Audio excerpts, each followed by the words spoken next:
शांताकारं भुजगशयनं पद्मनाभ्यं सुरेशं विश्वाधारं गगनसदृशं मेघवर्णं शुभांगं लक्ष्मीकान्तं कमलनयनं योगी विज्ञानगण्यं वंदे विष्णु और सब लोगों के लक्ष्मी नारायण देवताभ्यो नमो नमः। कल 27/11/2023 कार्तिक पूर्णिमा गंगा स्नान है। आप सभी को भक्तों को शुभकामना। सत्यनारायण व्रत कथा पूर्णमासी को किया जाता है। आप हमारे साथ सत्यनारायण व्रत कथा करें और धर्म लाभ अर्जित करें।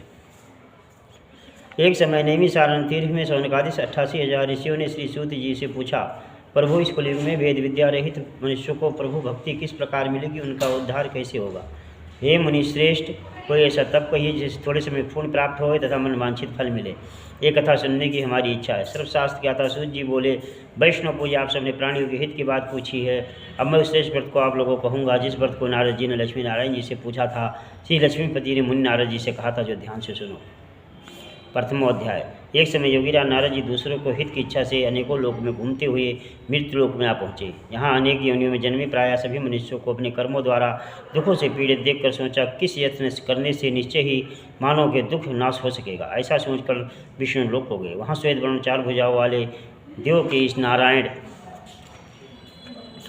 जिनके हाथों में शंख चक्र गदा पद्म और वनमाला पहने हुए थे, उनको देखकर नारद मुनि उनका प्रार्थना करने लगे, उनको नमस्कार करने लगे और कहने लगे, आपका आदि शक्ति अंत नहीं है। आप सभी चीज़ से संपन्न हो, मन तथा वाणी आपको पा नहीं सकती। आपका आदि मंत्र अंत नहीं, निर्गुण स्वरूप सृष्टि के कारण भक्तों के दुखों को नष्ट करने वाले हो। आपको मैं बार बार नमस्कार करता हूँ।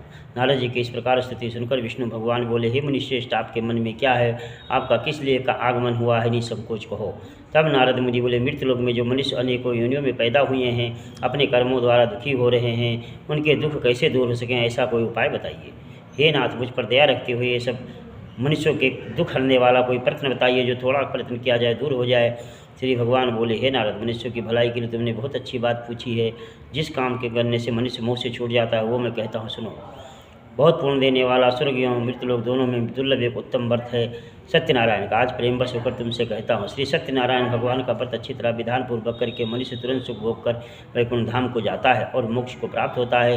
श्री भगवान के वचन सुनकर नारद मुनि बोले, इस व्रत का क्या फल है, क्या विधान है, किस दिन इस व्रत को करना चाहिए और इस व्रत कैसे किया जाता है, किस दिन करना चाहिए, सब विस्तार से कहो। भगवान बोले, दुख और शोक को दूर करने वाला, धन धान बढ़ाने वाला, सभी सौभाग्य संतान देने वाला और व्रत सभी स्थानों पर विजयी करने वाला, भक्ति श्रद्धा के साथ किसी दिन भी मनुष्य सत्यनारायण का शाम के समय ब्राह्मणों और बंधुओं के साथ धर्मपरायण होकर पूजा करे। भक्ति भाव से नैवेद्य केले का फल, घी, दूध और गेहूँ का चूर्ण सवाया, गेहूँ अभाव में साठी का चूर्ण लेवे, शक्कर गुण लेवे, सभी भक्षण युक्त पदार्थ जमा कर देवे और बंधु बांधवों सहित ब्राह्मणों को भी भोजन करावे, स्वयं पश्चात भोजन करे, नित्य गीत आदि आचरण करे, सत्यनारायण भगवान का स्मरण करे, समय व्यतीत करे। इस तरह व्रत करने पर मनुष्यों की इच्छा निश्चय पूरी होती है। कल काल में विशेषकर इस पृथ्वी पर विशेषकर सत्यनारायण भगवान का एक उच्चतम उपाय है। इसी सत्यनारायण प्रथमोध्याय। श्रीमन्नारायण नारायण नारायण भजमन नारायण नारायण नारायण विष्णु नारायण नारायण नारायण। बोले विष्णु भगवान की जय। सूत जी बोले, हे ऋषियों, जिसने पहले समय इस व्रत को किया है उसका इतिहास कहता हूँ, सुनो, ध्यान से सुनो। सुंदर काशीपुरी नगरी में अत्यंत निर्धन ब्राह्मण रहता था। भूख और प्यास से नीच पृथ्वी पर घूमता था। ब्राह्मणों को प्रेम करने वाले भगवान ने ब्राह्मण का रूप धारण करके उसके पास आदर से पूछा, हे विप्र, नित्य पृथ्वी पर दुखी क्यों घूमता है, श्रेष्ठ ब्राह्मण मुझे बताओ। तब निर्धन ब्राह्मण कहता है, मैं एक निर्धन ब्राह्मण हूँ, भिक्षा के लिए पृथ्वी पर फिरता हूँ। हे भगवान, यदि आप इसका उपाय जानते हो, कष्ट से दूर निकलने का उपाय जानते हो, तो आप मुझे बताइए। जो ब्राह्मण सत्यनारायण के रूप में ब्राह्मण बन के आए थे, उन्होंने कहा, हे ब्राह्मण, तू भगवान सत्यनारायण का पूजन कर, उनके पूजन कर से सभी कष्ट दूर हो जाएंगे। भिक्षा मांगने वाले ब्राह्मण ने सभी विधान जानकर और वो सभी प्रकार के भगवान के पूजे की सामग्री के बारे में जानकर वहाँ से, और जो सत्यनारायण भगवान ब्राह्मण के रूप में आए थे, अंतर ध्यान हो गए। और वो भिक्षा मांगने वाले ब्राह्मण ने संकल्प किया, जो कल मुझे भिक्षा में धन मिलेगा उसे सत्यनारायण का व्रत करूँगा। ऐसा सोचकर उसको रात में नींद नहीं, सवेरे उठा तो भिक्षा के लिए चला। उसको भिक्षा में बहुत सा धन मिला। बंधु बांधव के साथ उसने सत्यनारायण का व्रत किया। इसके करने से वह विप्र जो था भिक्षा मांगने वाला सभी कष्टों से दूर होकर सभी संपत्तियों से युक्त हुआ। उस समय से विप्र हर मास से व्रत करने लगा। इस तरह सत्यनारायण भगवान से व्रत जो भी करेगा सभी पापों से छूटकर मोक्ष को प्राप्त होगा। आगे पृथ्वी पर जो सत्यनारायण व्रत करेगा मन सभी दुखों से छूट जाएगा। इस तरह नारद जी से कहा हुआ नारायण का व्रत मैं कि तुमसे कहा, हे विप्र, और मैं क्या कहूँ। ऋषि बोले, हे मुनीश्वर, संसार में इस ब्राह्मण से किसने सुनकर व्रत किया, मैं सुनना चाहता हूँ, उसे श्रद्धा है। सूत जी बोले, हे ऋषियों जी, जिसने व्रत को किया मैं सब कहता हूँ सुनो। एक समय वो ब्राह्मण है धन ऐश्वर्य के अनुसार बंधु बांधवों के साथ सत्यनारायण का व्रत करने को तैयार हुआ। उसी समय वहाँ लकड़ी बेचने वाला बूढ़ा लकड़हारा आया। वहाँ लकड़ियों को रखकर ब्राह्मण के मकान में गया। उसने दुखी लकड़हारे ने उनको व्रत करते देखा, विप्र को नमस्कार किया और कहा कि आप क्या कर रहे हो, इसके क्या फल मिलता है, क्या मुझे कहो। ब्राह्मण ने कहा, सभी मनोकामनाओं को पूरने वाला सत्यनारायण भगवान का व्रत है, इनकी कृपा से मेरे यहाँ धन धान की वृद्धि हुई। विप्र के इस प्रकार कहने पर लकड़हारा बहुत प्रसन्न हुआ। चलना निकले और प्रसाद खाने के बाद उसने सभी प्रकार भगवान के पूजन की विधि जानने के बाद अपने घर को गया और संकल्प किया, जो मुझे कल ग्राम में लकड़ी बेचने से धन मिलेगा उससे मैं भगवान सत्यनारायण का पूजन करूँगा, उत्तम व्रत करूँगा। ये मन में संकल्प करके अगले दिन वो लकड़ियाँ अपने सिर पर रख के धनवान के लोग रहते थे उस नगर में गया। उन लकड़ियों का दाम उसे चौगुना मिला।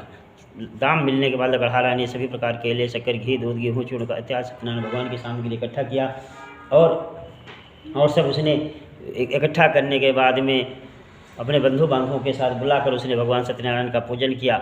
उस पूजन के प्रभाव से जो लकड़हारा था धन पुत्र से युक्त हुआ और संसार के समस्त सुख भोग कर वैकुंठ धाम को गया। इसे सत्यनारायण प्रकटताम द्वितीय अध्याय। बोले सत्यनारायण भगवान की जय। श्रीमन नारायण नारायण नारायण भजमन नारायण नारायण नारायण। बोले सत्यनारायण भगवान की जय। तृतीय अध्याय। सूत जी बोले, हे श्रेष्ठ मुनि, अब मैं आगे कथा कहता हूँ, श्याम सुनो। उस समय उल्खम नाम का बुद्धिमान राजा हुआ, सत्य वक्ता था, जितेंद्रिय था, प्रतिदिन देवस्थानों पर जाता था, गरीबों को धन देकर उनके कष्ट दूर करता था। उसकी पत्नी कमल समाल की मुख वाली सती साध्वी थी। भद्रशिला नदी के तट पर दोनों सत्यनारायण का भगवान का व्रत किया। उस समय वहाँ एक साधु वैश्य आया, उसके पास व्यापार के लिए बहुत सा धन था। राजा को व्रत करते हुए देखकर विनय का उसने कहा, हे राजन, भक्ति चित्त से आप क्या कर रहे हो, मेरी सुनने की इच्छा है, सो आप मुझे कहताइए। राजा बोला, हे साधु, मैं अपने बंधु के साथ पुत्र प्राप्ति के लिए महाशक्तिवान सत्यनारायण का व्रत कर रहा हूँ, पूजन कर रहा हूँ। राजा के वचन सुनकर साधु आदर से बोला, ही है राजन, मुझे सब विधान कहो, मैं भी कथानुसार व्रत करूँगा, क्योंकि मेरे कोई संतान नहीं है। राजा से सभी प्रकार के व्रत का जानकारी लेकर साधु ने संकल्प किया कि जब मेरे कोई संतान होगी तो मैं इस व्रत को करूँगा। वो अपने घर पहुँचा, अपनी पत्नी लीलावती से सब बात बताई और कहा, जब मेरी कोई संतान होगी तो मैं सत्यनारायण का व्रत करूँगा। भगवान की कृपा से लीलावती गर्भवती हुई। 10वें महीने सुंदर कन्या का जन्म हुआ। कन्या का नाम रखा गया कलावती। कलावती जब बढ़ने लगी तो लीलावती कहती है अपने पति से, स्वामी, आपने संकल्प किया था उस व्रत को करूँगा, करो। तो कहता है, मैं इसके शादी पे करूँगा। ऐसा कहकर वो अपने काम में लग गया। तो 10 का दे दो, फिर गेट कीपर वगैरह। जब लीलावती बोली, हे स्वामी, आप कथा करने कहता, आप पूजा करने को बोले थे, आप करिए। तो कहते, हे अपनी पत्नी को साधु कहता है कि मैं इसके विवाह पे करूँगा। भगवान की कृपा से कलावती बढ़ने लगी और अपने वृद्ध यौवन को हुई। तो जब एक दिन सखियों के साथ घूमते हुए साधु ने अपनी लड़की को देखा, तो जब देखा कि ये लड़की तो शादी योग्य हो गई है, तो उसने दूध बुलाकर कहा कि लड़की के वास्ते कोई वर देख कर लाओ। दूध कंचन नगर पहुंचा, देखभाल कर एक बड़े पुत्र को लेकर आया और उसने सुयोग्य लड़की को देखकर साधु ने बंधु बांधव से प्रसन्नचित्त होकर विवाह तो कर दिया, लेकिन उस समय दुर्भाग्यवश उसने भगवान सत्यनारायण का पूजन नहीं किया। भगवान फिर क्रोधित हुए और श्राप दिया, हे तुझे दारुण दुख प्राप्त होगा। अपने कार्य में कुशल साधु बनिया जमाता सहित समुद्र के समीप स्थित होकर रत्नपुर नगर पहुँचे। वहाँ दोनों ससुर जमाई चंद्रकेतु के यहाँ व्यापार करने लगे। भगवान की माया से एक दिन प्रेरित होकर राजा का धन चुराकर चोर भागते हुए जा रहे थे, लेकिन जब पीछे सिपाही आते देखा तो उन्हें धन को वहीं रख दिया जहाँ ससुर जमाई ठहरे हुए थे।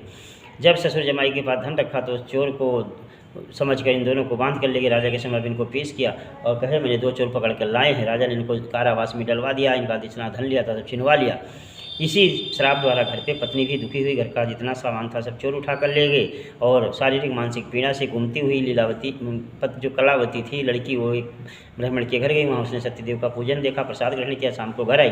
फिर लीलावती ने बेटी से कहा, बेटी तू कहाँ रही, तेरे मन में क्या है? तो उसने कहा, हमने एक ब्राह्मण के यहाँ कथा सुनी, प्रसाद ग्रहण करके आई। उसी समय लीलावती ने ब्राह्मण के यहाँ की कथा बात सुनकर सत्यदेव की पूजन की तैयारी करने लगी। उसने सत्यदेव का पूजन किया, श्रद्धा अनुसार भक्ति अनुसार पूजन किया। फिर उसने सत्यनारायण से वरदान मांगा और कहा, मेरे सभी जो दोष हैं उसको माफ़ कर दो और मेरे पति और दामाद शीघ्र नगर को वापस आ जाएं। ऐसा सुनने के बाद में भगवान उस कथा से प्रसन्न हुए और राजा को स्वप्न में दिखाई दिए और कहा, हे राजन, तुम दोनों बंदी वैश्य प्राता छोड़ दो, तुम्हारा राज्य धन और नष्ट कर दूंगा। ऐसा सुनाकर वहाँ से भगवान अंतर्ध्यान हुए। राजा सुबह सभा में आया और उसने अपना जो स्वप्न है वो सुनाया। दोनों बंदी वैद को मुक्त किया गया, उनको नए नए वस्त्र आभूषण पहनाए, जितना उनसे धन लिया गया था उनसे दूना दिलवाकर उनको विदा किया।